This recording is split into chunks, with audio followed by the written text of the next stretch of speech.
a lot of that happiness and that consistent daily happiness comes from inner work. Being able to reframe your thoughts and positive thinking, gratitude and mental toughness and stuff that I've talked about in other videos here. But truth be told, a lot of that stuff also comes from your outer reality, okay?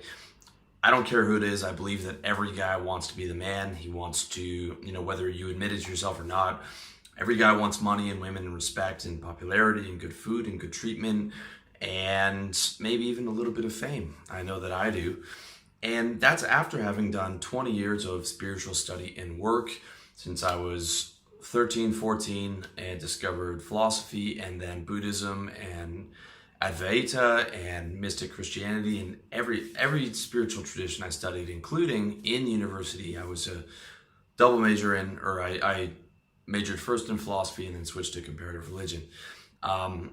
And am still studying and will be studying for the rest of my life. But truth be told, I still want the same shit. My ego is just the same. I have the same desires as I did when I was 7, which is to be popular and, to have money and to have the good things. And none of that's changed whatsoever. I just have more insight into it and more insight into reality. So I am very skeptical of any guy who tells you that they don't want those things. I think they're either lying to themselves or they haven't investigated enough to see what they actually want out of life. Okay, I think having a spiritual practice is really good and, very useful, but you also might as well live well while you're here. Okay, if you don't believe in spirituality, that's fine. The same logic applies.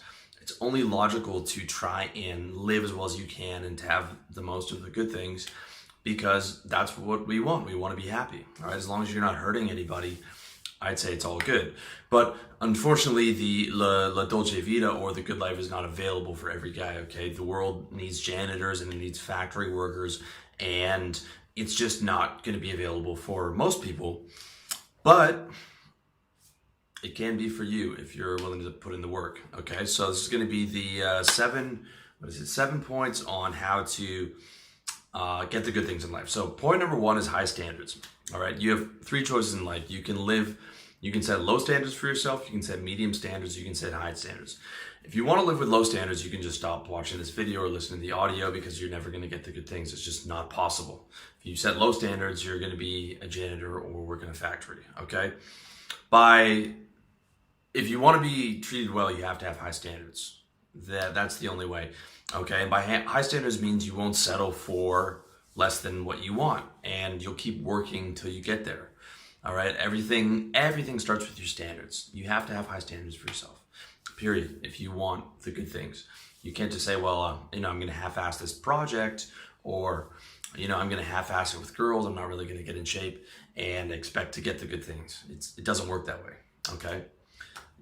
But with that said, just if you make the decision that you're going to set a higher standard for yourself, even if you make that decision today, you just stepped ahead of 90% of guys who aren't even in the game. Okay, let me drop some science on you real quick. The average American watches 40 hours of TV a week. Okay, you're looking at like 4.5 hours a day or something stupid. And that's an entire work week of TV watching. That's an entire week devoted to mindless TV that could have been used building a business, okay? These people do not have high standards. So just by setting high standards for yourself, you've leapfrogged to get ahead of those 90% of people who will just work a mediocre job and then come home and zone out watching TV, all right? Number 2, get your game plan together. So once you've determined that you're going to set high standards for yourself, you need a game plan to get what you want, all right? Your game plan should consist of 3 things. Number 1, defining exactly what you want and how you're going to get it, from your mission to your yearly goals to the long-term projects you want to focus on, and that's the only way that's going to get you where you want to be. Number 2 is reality test your game plan. Okay, if you want to be a tech billionaire, you have to be exceptional. But I believe that every guy is capable of building a 6-figure service business, right?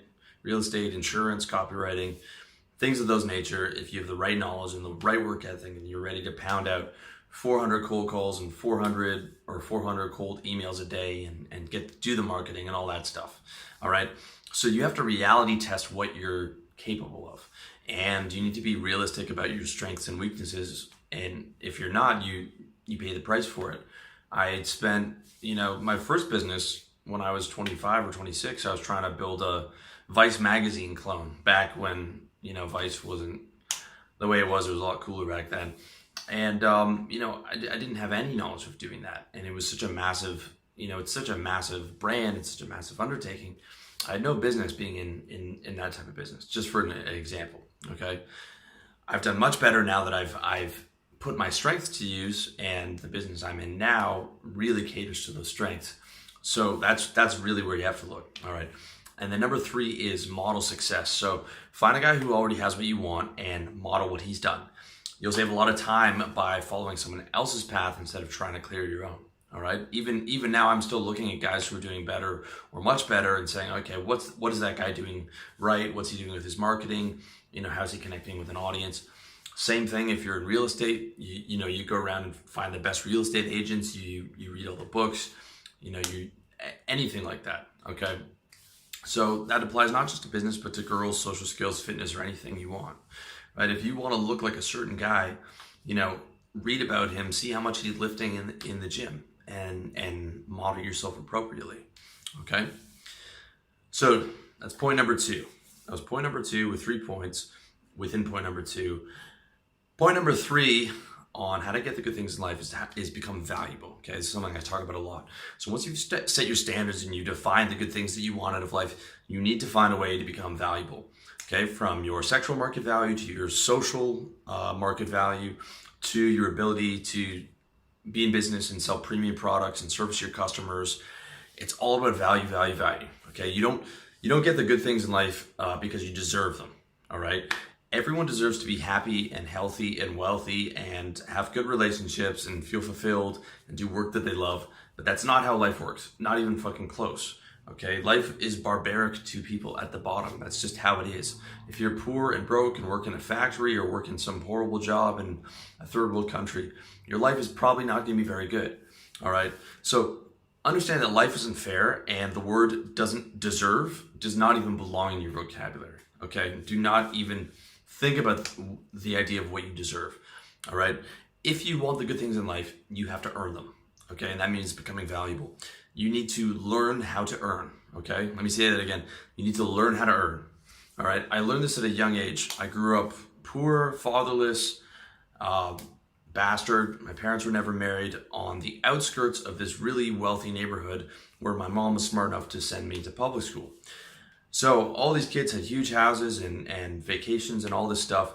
But I learned that if I wanted to be popular, then I would make everyone laugh in class. And I learned that if I dressed cool starting from a young age, that people wanted to hang out with me. And I learned that if I was the best at sports and the best sprinter and the best soccer player, then guys wanted to be my friend. So I learned to earn from, I'm talking about like 6 or 7, I learned that to get the things that I want, I can actually be more popular than these rich kids and have them coming to me if I do all these things right and if I work hard and I earn it. And I've carried that attitude with me throughout my life. I always wanted to get the good things, but I've also always been willing to put in the work. I never just thought, well, I deserve this and I'm not going to do anything to get it. Okay. If anything, feel like you deserve the good things, but you're willing to, if you're going to use deserve, feel like I deserve the best, but I'm going to fucking work to do it, instead of just I deserve it and I'm going to do nothing for it. All right. Like, value at its core means the ability to, I guess, transfer positive feelings to other people. Okay. If I could define value for you, because we're talking about becoming valuable, like in friendship, it means becoming a cool, nice guy who's loyal and supportive and respectful of his friends and always bringing in value and cool things to do.